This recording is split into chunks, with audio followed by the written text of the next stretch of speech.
Mayroon pong isang awitin na sabi ng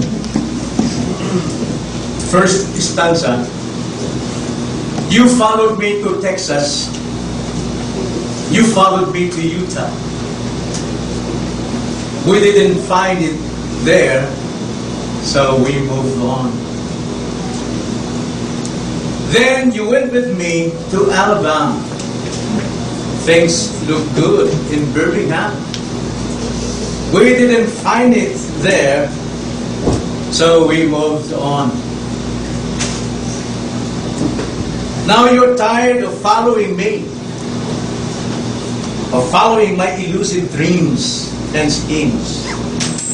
For they're only fleeting things, my elusive dreams. Ang mga tao gustong hanapin ang meaning of life, ang kahulugan ng buhay, or fulfillment of life sa iba't ibang lugar, sa iba't ibang bagay. Pero they fail.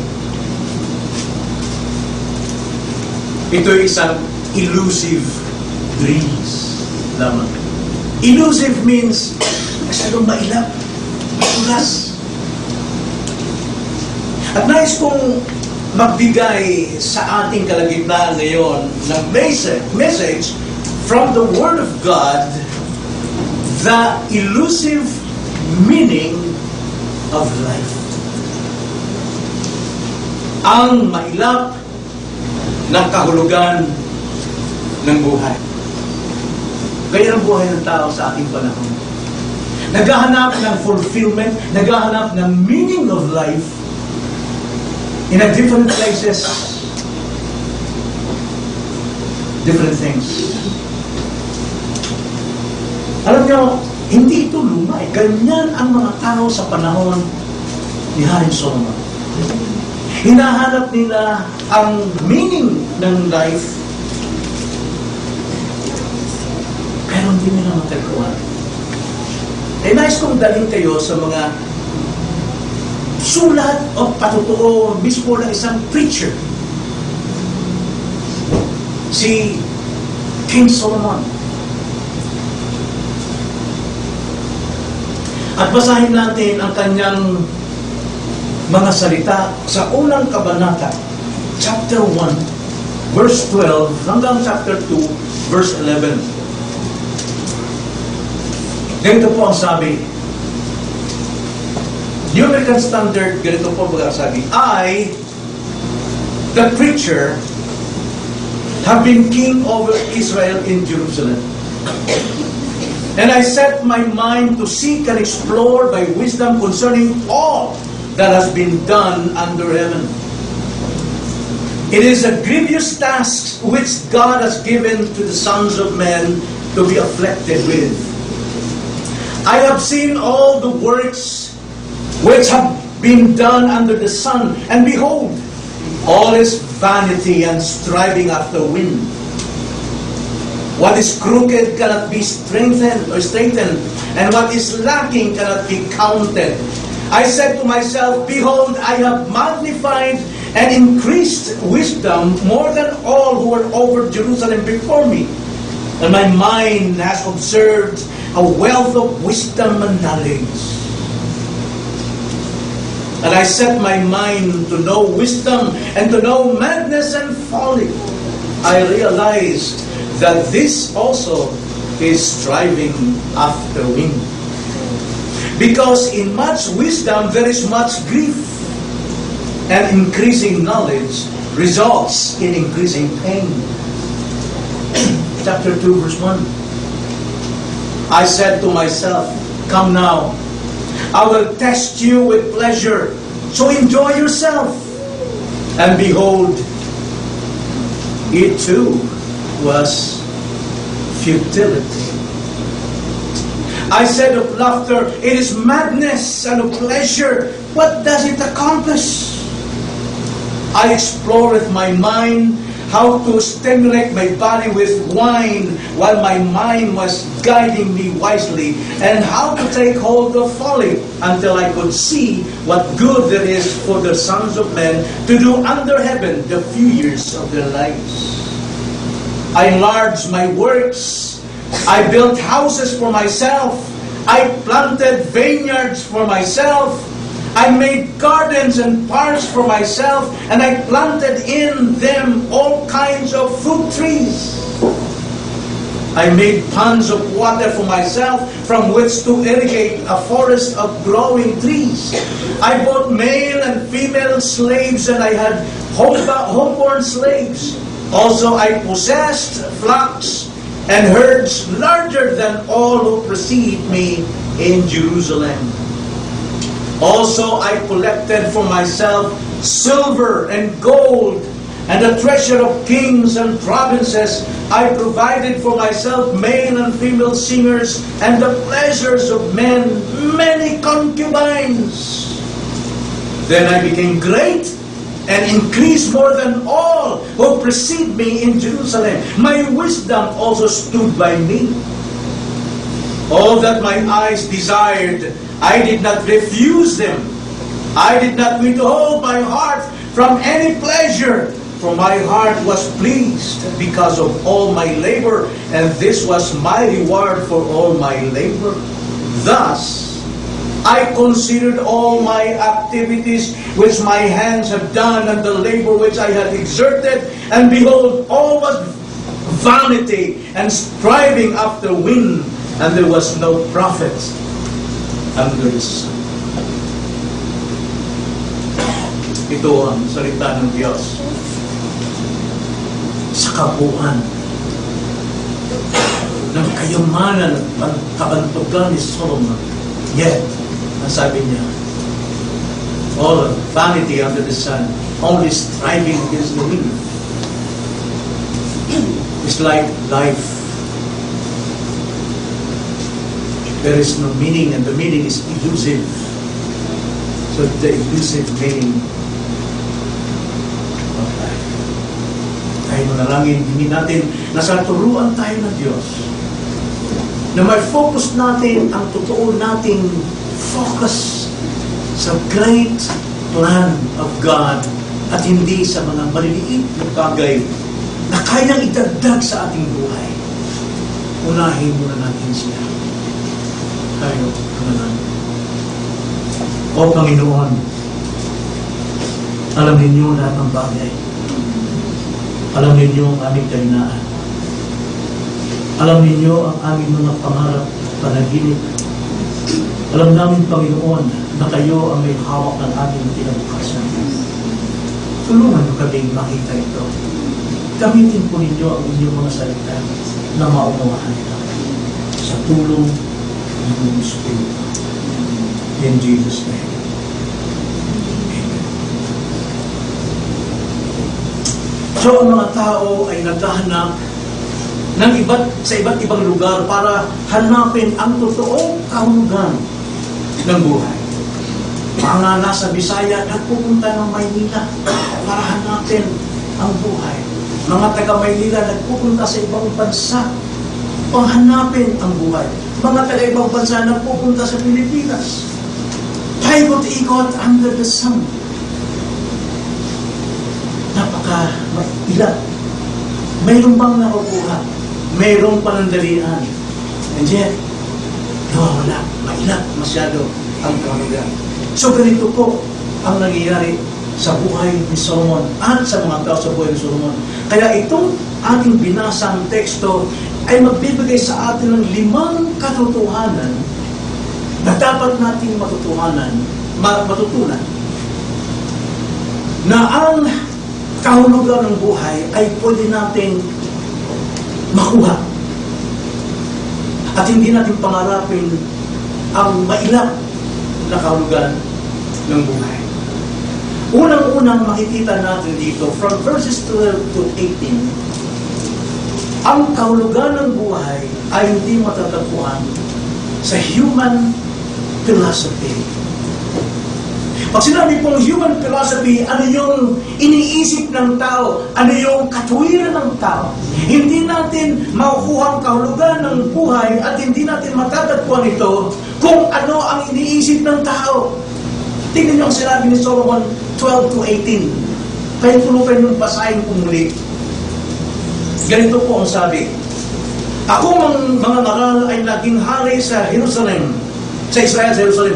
Ginamit ko ang aking isipan upang hanapin at siyasatin sa pamamagitan ng karunungan ang lahat ng ginawa sa silong ng langit. Iyon ay isang malungkot na gawain na ibinigay ng Diyos sa mga anak ng mga tao upang pagkaabalahan. Aking nakita ang lahat na ginawa sa ilalim ng araw at tignan mo, lahat ay walang kabuluhan at pakikipaghabulan sa hangin. Ang baluktot ay hindi matutuwid, at ang wala ay hindi mabibilang. Sinabi ko sa aking sarili, nagtawa ako ng malaking karunungang higit sa lahat ng nauna sa akin sa Jerusalem, at ang isipan ko'y naglagay ng malaking karanasan sa karunungan at kaalaman, at ginamit ko ang aking isipan upang alamin ng karunungan at alamin ng kaulan at kahalan. Aking nakita na ito man ay pakikipaghabulan sa hangin. Sapagkat sa maraming karunungan ay maraming kalungkutan, at siyang nagpaparami ng kaalaman ay nagpaparami ng kalungkutan. See?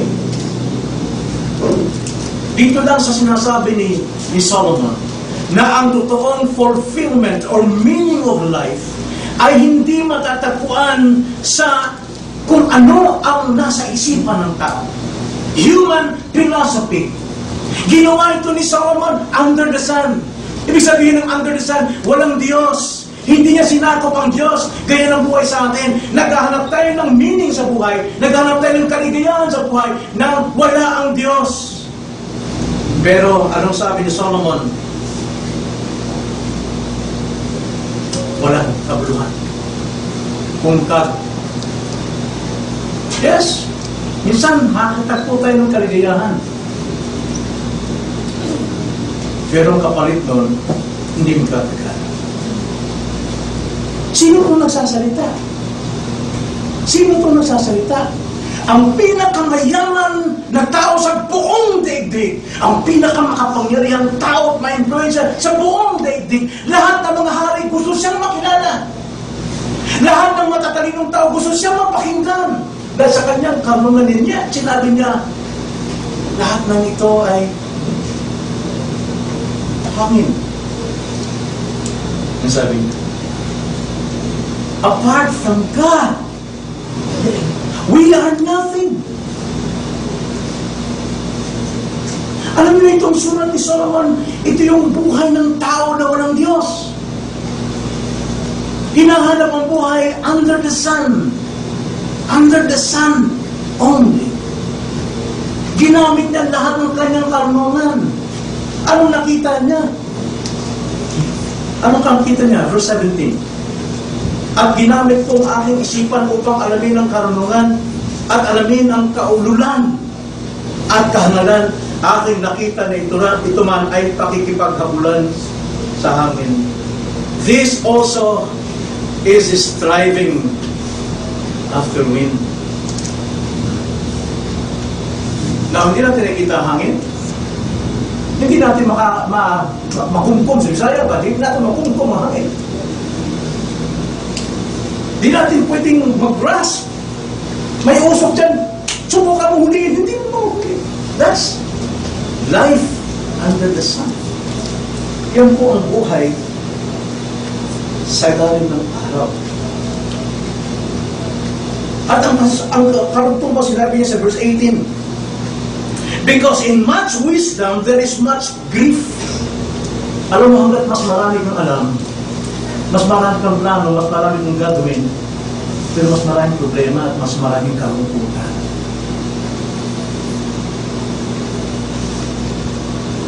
And increasing knowledge results in increasing pain. Pero, tanda natin, hindi ito contradict sa kanya namang sinulat sa Proverbs. We need wisdom. Ang sabi ni James chapter 1 verse 5 to 8, if you lack wisdom, ask God. Pero wisdom under the sun, At kanyang hinahabol ng maraming tao. Hinahabol ang pinakamataas na karunungan sa mundo ito. Without God, striving against the wind.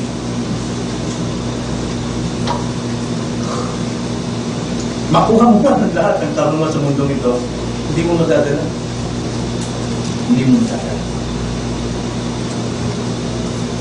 No, sasabi ko sa iyo, hindi ito kontra sa sinabi ni Solomon sa Proverbs. Napakalaga pong wisdom. And we need wisdom.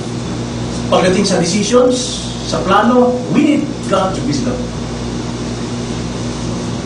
Kailangan natin ito.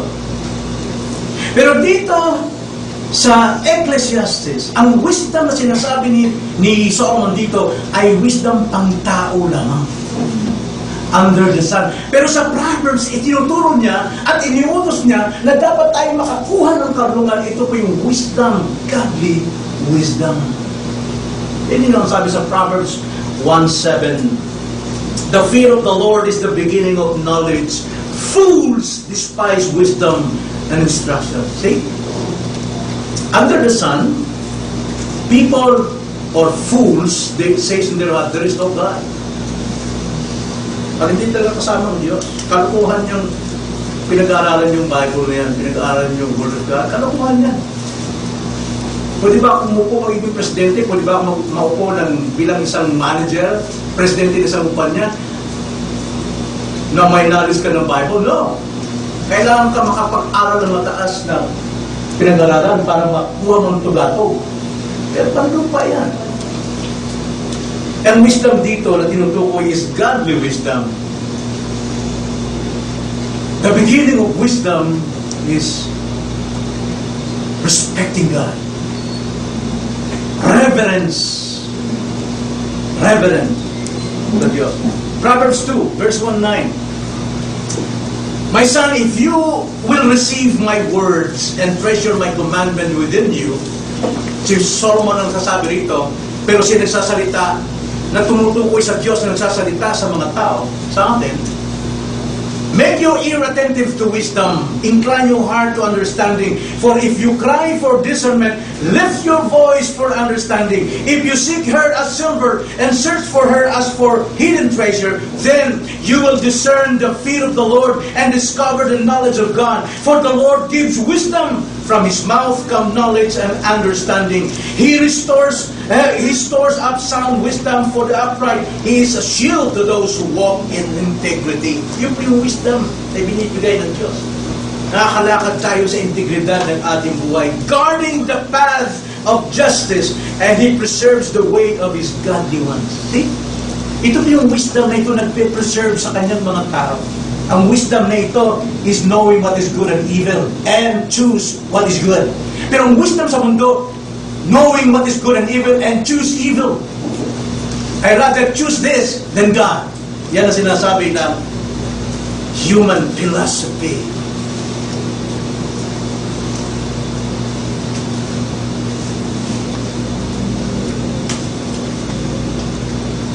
So sinasabi dito ni Solomon, human philosophy, hindi ito ang sagot ng ating meaning of life. Then secondly, sa ating text, chapter 2, verse 1 to 3, kahulugan ng buhay ay hindi matatagpuan sa pleasure. Meaning of life cannot be matatagpuan sa pleasure. Basahin natin ang chapter 2, verse 1 to 3. Sinabi ko sa aking sarili, pumarito ka ngayon, susubukin ko ang kasiyahan. Now, remember, context dito, Solomon is a king. He is the richest man in the whole world. Pero mga 20 tons of gold, yearly dumating sa kanya, 20 tons of silver and diamonds sa kanyang palasyo. Maraming nag-o-offer sa kanya. Rich na siya, pero yung mga taong humahanga sa kanya, talagang nag-o-offer sila. Pero sabi niya, subukin ko ang kasayahan. Magpakasarap ka!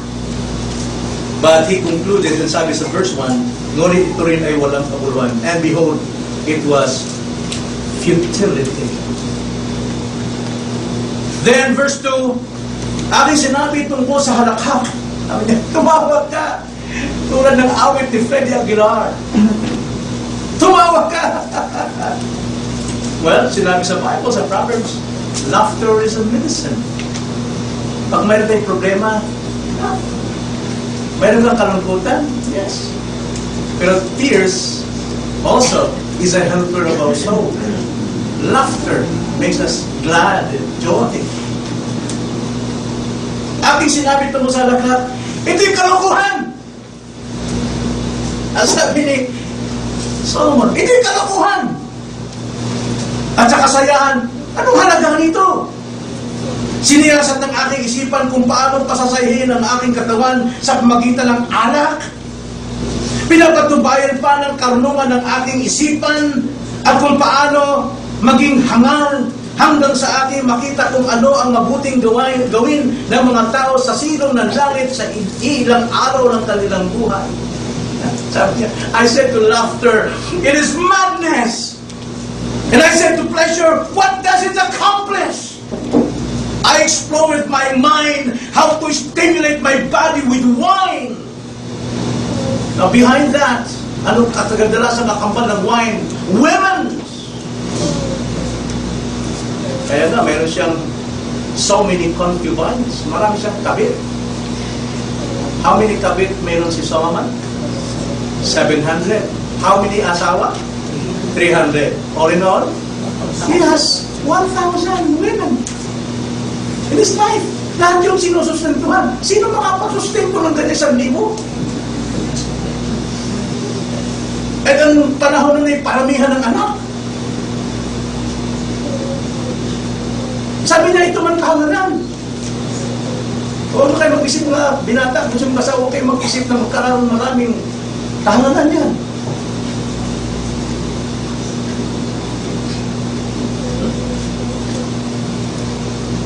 Hinanap niya lahat ito sa kasayahan sa mundo. Ano nakita niya? All are vanity. Only, sabi niya, nakikipagkabulan siya na. Ano, ginamit niya ang alak. Nagkaano karaming alak ba yun sa Solomon?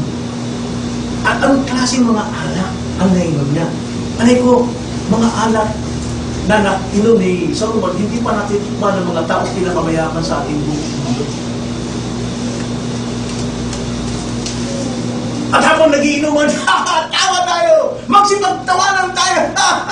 Nakita niya, tawa din yung mga tao, sunod-sunod sa kanya. Hagakakan sila. Pero nakita niya, kahangalan. This is madness. Nakita niya yung kasiyahan. Oh, ano nakakampis nito? At dami ng katulong. Thousands ang kanyang mga katulong. Maring tayo nagkaroon tayong katulong 10. Pinagmamalaki na natin yan. Ito, libo-libo. Mayroon pa siyang sariling pinapanganak sa kanyang sariling tahanan. Pag sinabi niya, tawa kayo! Pag tinasing kamay niya, tawa! Halos namamatay sa katawa yung mga tao dahil upos na yung hari. Pag binabay yung kamay, biglang tahimik. Maglasing siya, nasa bintana, sa kwarto siya, bubuksan yung bintana, ang mga tao nakabang, yeah! Palakpak ang mga tao. Pag sinara yung bintana, biglang patay. Magising sa umaga, wala na yung sipa ng alak. Then again, dahil nakikita niya, nakaramdaman niya yung tindi ng kahugangan. Oh, vanity. Lahat. Ano yung awal sa atin to? Gusto niyo maglibang? Gusto niyo magpakasyon? Gusto niyo mag-picnic? Gusto niyo punta ng abroad just to look? Meaning? Sabi sa mga, kahit malibot yung pangbuong daigdig, you cannot find meaning, fulfillment of life. Pero maraming mga tao, even Christians, talagang namumutak-tak pagdating sa bakasyon. Ay, bakasyon, kasi masaya! Pero after that, bangon sa utang. Problema na naman. Trabaho na naman, may hangover pa. Now, yung magpakasaya, hindi ito kasalanan sa Diyos. Sapagkat, yan ang utos ng Panginoon sa atin. Rejoice! Always! And I will say it again, rejoice! Be glad! Hindi ito salungat. Suwal ang magpakasawa at magpakulong sa bagay na ito'y isang kasiraang loob. Andiyan buhay mo na lang magpakasaya, barkada ito, barkada ron, pasal dito, pasal doon, umuwi ko hating gabi o madaling araw, masaya kayo, happening kayo sa inyong barkada, pero hanggang saan? Kadalasan yan sa hukay, tinapon sa kalsada, nagbuntis ng maaga.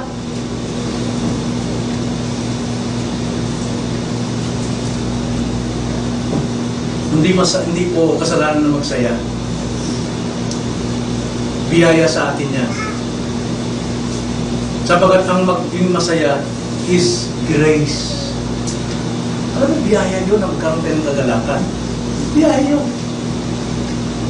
Dahil kung walang biyaya po ng kagalakan, siguro habang buhay mo, pagkasira mo pala, puros iyak ka na, sa bata ka pa, hanggang nag-aaral ka, lumadag mo yung iyak ka. No?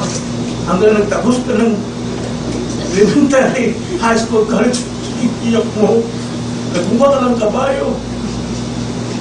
Without laughter, grace, joy in your heart. Anong buhay natin?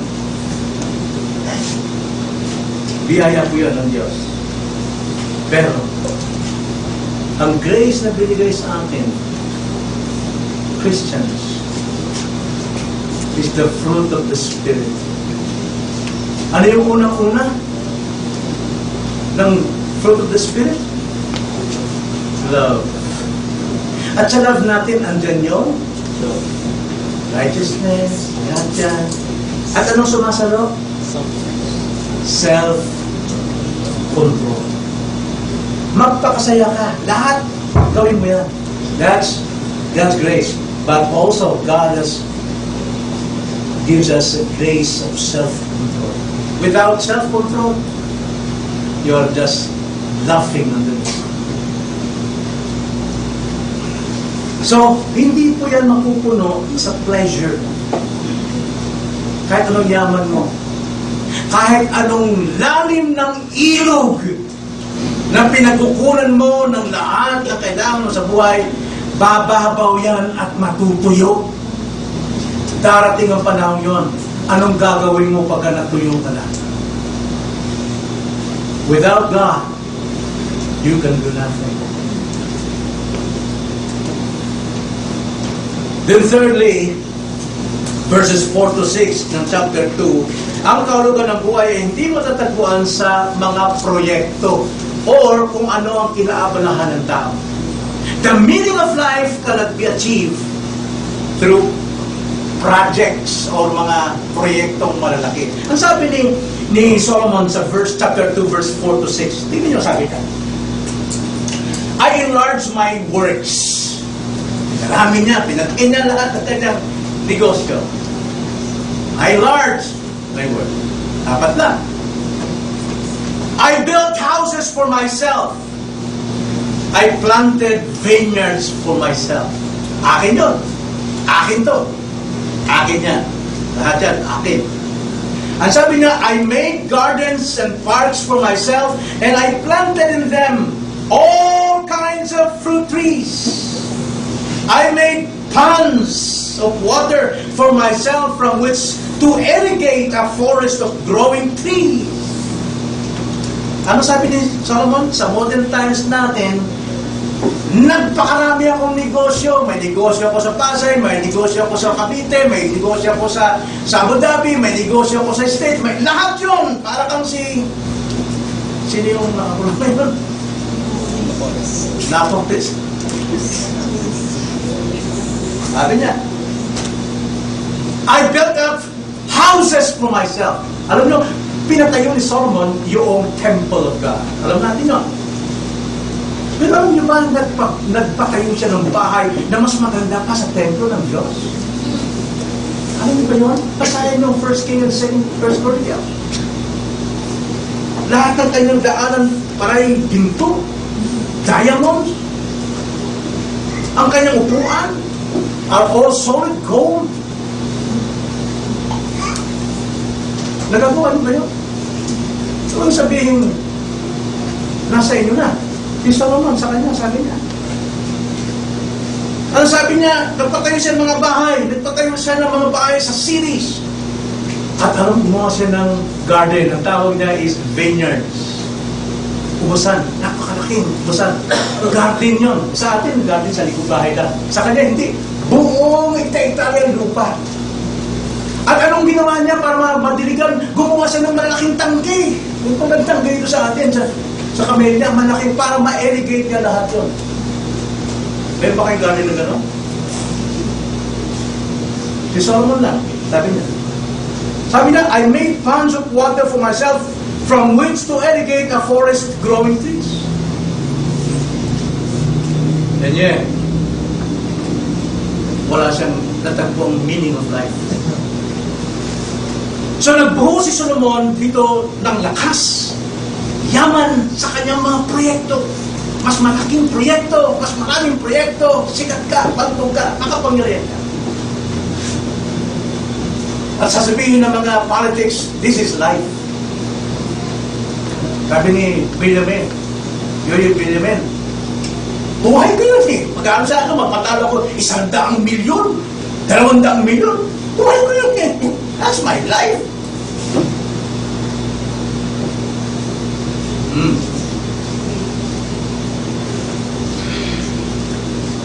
Ano natagpuan ni Solomon? No fulfillment in life. No lasting satisfaction. Alam niyo kung kaya sa atin ng Diyos? Tama lang, magtrabaho tayo. Give all diligence sa ating trabaho. Kumita, yes. Pero huwag natin unahin ito kaysa Diyos. Boy, Kristiyano is like gulong ng palad. Di ba? Yung gulong ng bisikleta. Yung madaling picture yan eh. Ang gulong ng bisikleta, mayroong spoke. Lahat yan, no? Anong center? Hub. Right? Hub. Kung walang hub ito, mayroong spoke, masasakyan kayo yung bisikleta? Hindi. Kailangan talaga may hub. Sa buhay natin, makapamuhay ba tayo kung panay-spoke lang tayo? We have to have that hub. God. Siyang sentro. Siyang una sa ating pamilya, sa ating trabaho, sa ating leisure, sa ating pleasure, sa ating asawa, sa ating mga anak, sa ating pamamasyal, dapat nakasentro sa Diyos. Seek first God. Pero nangyari sa atin, ikaw nakasentro dito at ang Diyos ay naroon lamang sa tabi. Isa lamang sa mga spoke.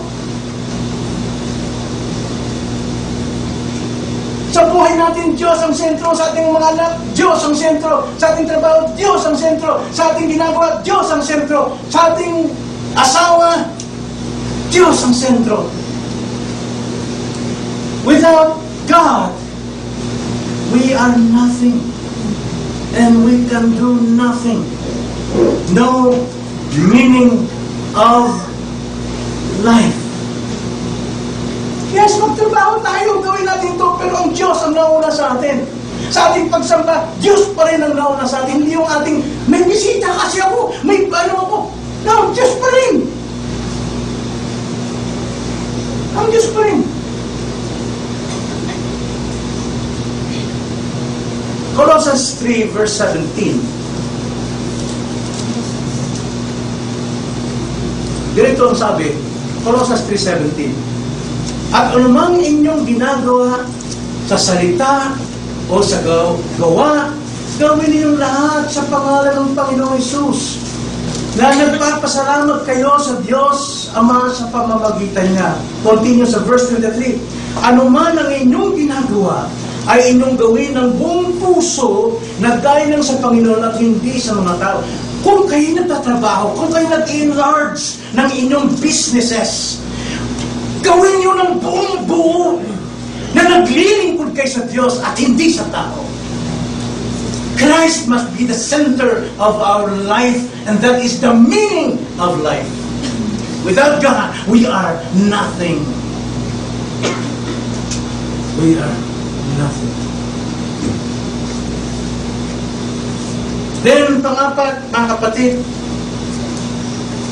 kahulugan ng buhay ay hindi matatagpuan sa possessions. Hindi matatagpuan sa anumang tinatamasa o pag-aari o tinataglay natin.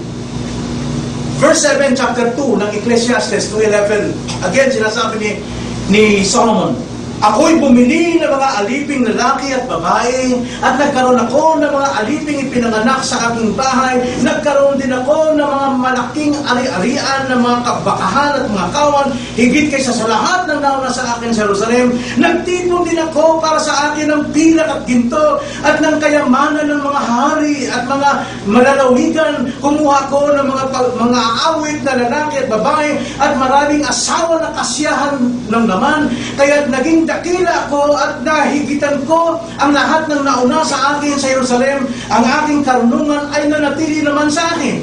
At anumang ninasa ng aking mga mata ay hindi ko ipinagkait. Hindi ko pinigil ang aking puso sa anumang kasiyahan, sapagkat nagagadak ang aking puso dahil sa lahat kong gawain. At ito ang aking gantimpala para sa lahat ng aking pagpapagod. Sabi niya, hindi mo natapos sa possessions. Pero ano yung kanyang conclusion? Striving against the wind. Hindi ang meaning. Alam niyo, busy ang tao ngayon. Sa Amerika lang, isang tao, empleyado siya ng 4 o 5 hanggang 6 na trabaho just to look to find fulfillment in life. Pero ano nangyari? Pinagod niya ng sarili niya. Pag hindi siya magpunta sa Pilipinas, pwede ka bumigat, panagdalian. Magpahinga, kasama ang mga anak. Tinitiglang lumalaki yung mga anak. At nagitiwala sa Diyos, kahit isang trabaho lang, ay kaya kayong sustento. Kaya sa Amerika, hindi ko lang sinukulang kunti, pero sabi ko sa'yo, partly ng Amerika are apostates. Hindi sila kumikilala sa Diyos. Pinagbabaril yung mga eskwelahang mayroong religion, may prayer. Ano yun? Ganun ka-apostate ng Amerika. Pero thank God, marami ding mga Christian true believers sa Amerika na siyang nagpapanatili sa kanila. They are the salt of the earth and light of the world. Alam mo, kay Solomon, lahat ng bagay, lahat ng hinahanap ng tao, yung dream boy ng isang babae ay na kay Solomon. Handsome, tall, rich, career. Ano ba? Lahat na lang kay Solomon. Pero, kung alam nyo lang, sinasabi, malaman natin ng buong Ecclesiastes, alamin mo kung ano ang karanasan ni Solomon. Wala. Ang kanyang conclusion, obey God, serve Him, for this is the whole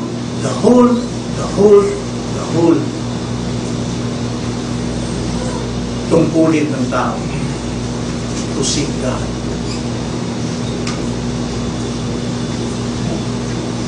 Ano tagpuan niya? Wala dito ang meaning. Kaya sabi ng Panginoon, Luke chapter 12 verse 15, Panginoon Jesus mismo nagsasabi, then He said to them, because beware and be on your guard against every form of greed, for not even when one has an abundance does his life consist of his possession. Sapagkat ang buhay ng tao ay wala sa kasaganaan ng kanyang mga ari-arian. Sinong dapat maangkin natin sa lahat ng ating ginagawa? Whatever we do, whether we eat or drink or whatever we do, dapat God ang ating sentro. God. Alam niyo ba kung ano ang gagawin natin? Marami tayong mga anak na unbelieving. Marami tayong mga anak na mga atheists. Hindi atheists ang believe because they believe God, but in their heart, they said, in their heart, only fools says in their heart there is God. Pero once na nakita nila ng sentro ng buhay mo is God, sabihin ko sa iyo, unti-unti silang matitibag. Unti-unti silang matitibag at sila'y susuko at sila'y lalapit sa iyong sinasampalatayanan. Pero kung tayo mismo, sa salita ng God, we give up, well, natutuwa sila, walang sinabi ang relihiyon mo. O di kaya sa buhay mo, hindi makita ang iyong panampalataya, pareho lang yan. Mami ko, dyan galing sa borns again na yun, borns again na yan. Wala rin. Then, lastly, mga kapatid, in conclusion, the meaning of life cannot be found in a person. Isang persona.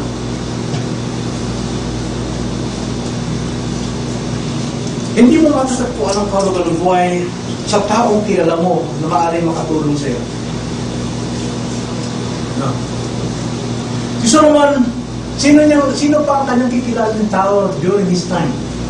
Na siya yung pinakamataas, siya yung tinitingala, siya yung sinasamba ng mga tao. Even Queen of Sheba, talagang nagpunta ng regalo kay Solomon para lang magsalita Solomon ng Proverbs, ng wisdom. Sino tinitingala? Maliban sa kanyang sarili. At alam niyo ba, sa ating buhay, sabihin mo, wala akong pakialam sa nanay ko, wala akong pakialam sa kapatid ko, wala akong pakialam sa pastor niya, wala akong pakialam sa reliyon niya. Ako masusunod, ako, kung kailan ako gusto lumapit sa Diyos, kung kailan ako sasampalataya, akong gagawa.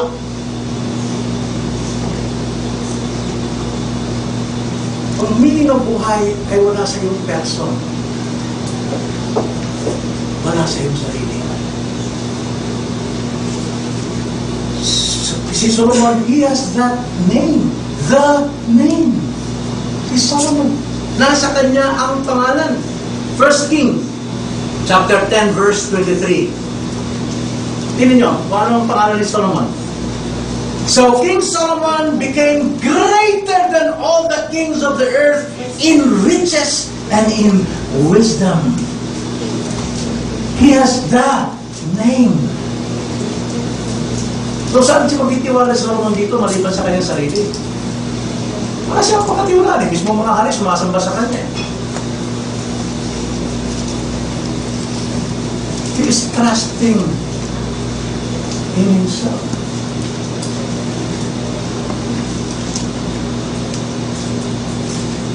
First, 2 Chronicles chapter 9, verse 22 to 23.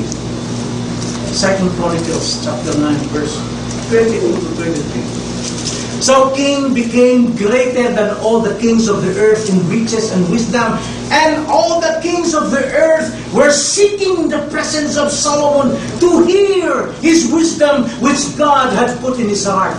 They brought every man his gift, articles of silver and gold, garments, weapons, spices, horses, and mules, so much year by year.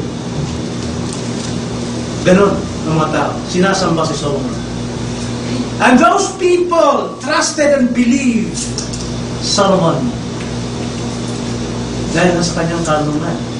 Maraming tao ngayon naniniwala sa isang tao marunong. Because naniniwala siya, yung tao nito, na kung meron ka sa akin ng aking wisdom, maliligtas ka. Yan ang doctrine ng Gnosticism. At yan yung pumapalibot sa atin ngayon.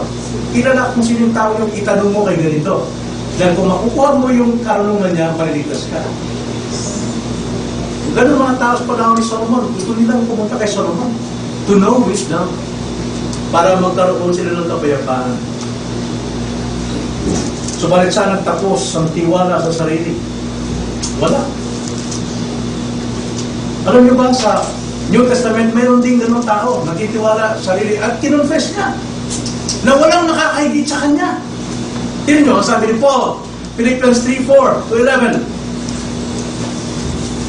Kung nagtitiwala ka sa iyong sarili na ikay maliligtas sa iyong sariling kaalaman, tignan mo si Paul, ano sabi niya?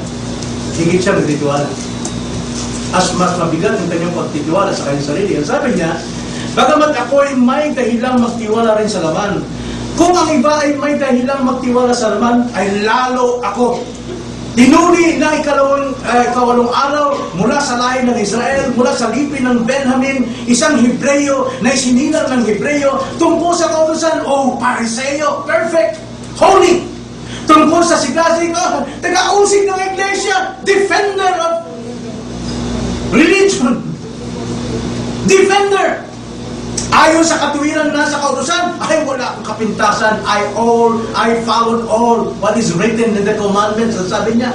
Verse 7, gayon man ang mga bagay na sa akin ay naging pakinabang, ay inari kong kalugihan alang-alang kay Kristo. Now let me read this in English. Verse 7, but whatever things were gained to me, those things I have counted as loss for the sake of Christ. Lahat ng kanyang pakinabang sa sanlibutan, sa laman, under the sun, sabi na, i-consider ko as down, as loss, for the sake of Christ. Because Christ is the meaning of Paul's life.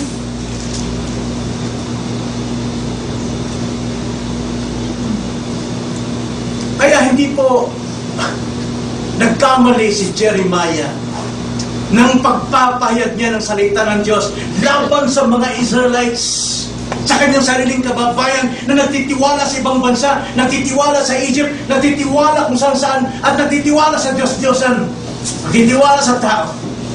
Ang sabi ni Jeremiah chapter 17 verse 5, thus says the Lord, cursed is the man who trusts in mankind and makes flesh his strength, and whose heart turns away from the Lord.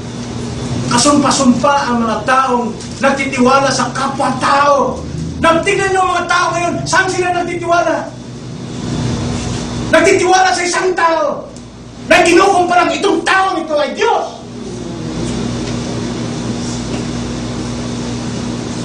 At kung hindi kayo nagtitiwala sa taong yon, sasabihin nyo, nagtitiwala ako sa sarili ko. At I consider myself as God.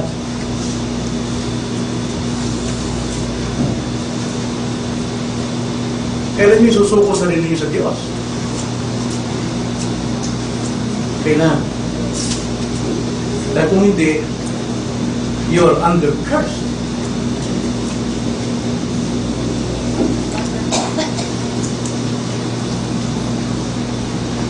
Napunta tayo sa New Testament upang tunay na matagpuan ang kahulugan ng buhay.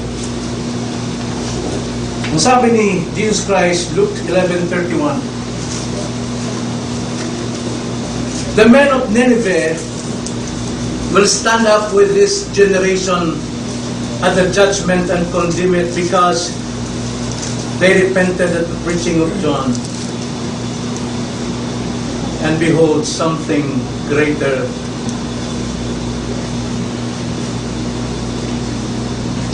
I'm sorry. Verse 31. Nandun tayo kay Solomon. Ang sabi, dahil sa time na yon, alam ng mga Hudyo, sa time ni Christ, how great Solomon is. Ang sabi sa 31, ang reyna ng Timog, o the Queen of Sheba, ay babangon sa pag-uukong kasama ang mga tao ng lahing ito sa kanyang at kanyang atulan sila, sapagkat siya'y dumating galing sa mga dulo ng daigdig upang makinig sa karunungan ni Solomon. At narito, ang isang higit pang dakila kay Solomon. Mayroon pang mas dakila. At sino yun? Si Jesus Christ. Kung ang mga isip ng tao pag-asa nila si Solomon, kakamali sila. Cursed. Sapagkat mayroong pang higit kay Solomon, and God is Christ. Nasa persona ni Christ. Colossians 1:15 verse 16, ganito ang sabi, He is the image of the invisible God, the firstborn of all creation. For by Him all things were created, both in the heavens and on the earth, visible and invisible, whether thrones or dominions or rulers or authorities. All things have been created through Him and for Him. Si Kristo po, ang taong humigit pa kay Solomon. Siya ang ating pag-asa. Si Jesus ang kahulugan sa buhay. Kaya ang sabi ni Pablo sa kanyang conclusion sa pangangaral niya, ang sabi niya, "For to me to live is Christ and to die is gain." Ang mabuhay ay si Kristo. Meaning to say, Paul admitted that the meaning of his life is Christ Himself, the person of Christ, not the person in me.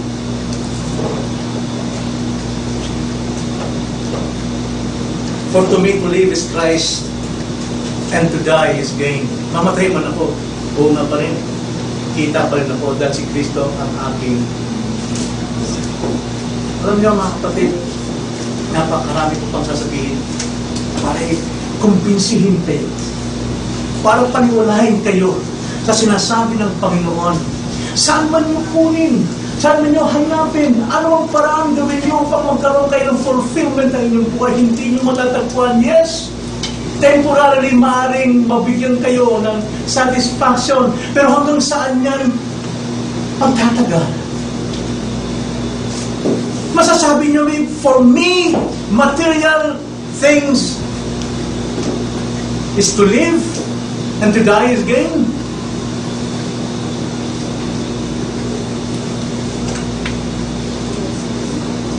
Nakikiusap ako sa inyo mga kapatid. At ang pakiusap ko, pinatutuhanan ng Diyos na wala kayong matatagpuan po kay maliban kay Kristo. He is the life, the resurrection, and the life. Whoever believes in Him shall live. Even though He dies, He shall live. And we live forever.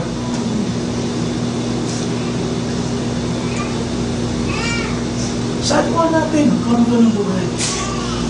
Tama na. Tama na natin pagpupursige, ang ating pagpapakahirap sa mundo nito para hanapin sa mga material things. Kailangan natin, yes, ang material things. Kailangan natin lumigaya, kailangan natin lumusog, kailangan natin maging success. Pero without Christ, we are nothing. I urge you,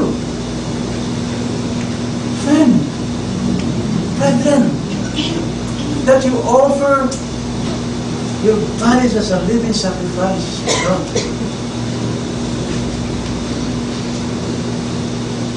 Alam niyo ang kondisyon na ng Panginoon? Tulad ng kanyang panawagan sa panahon ni Jeremiah. Ang sabi rito sa Jeremiah 3:12, ang sabi rito, "Go and proclaim these words toward the north and say, Return, faithless Israel." Ang sinong Israel tinutukoy dito? Panahon natin, tayo ito. "Return, faithless Israel, declares the Lord. I will not look upon you in anger. For I am gracious, declares the Lord. I will not be angry forever." Hindi ko matitigdan mula sa aking puot. Ako'y mahabagin. Kaya ang panawagan niya,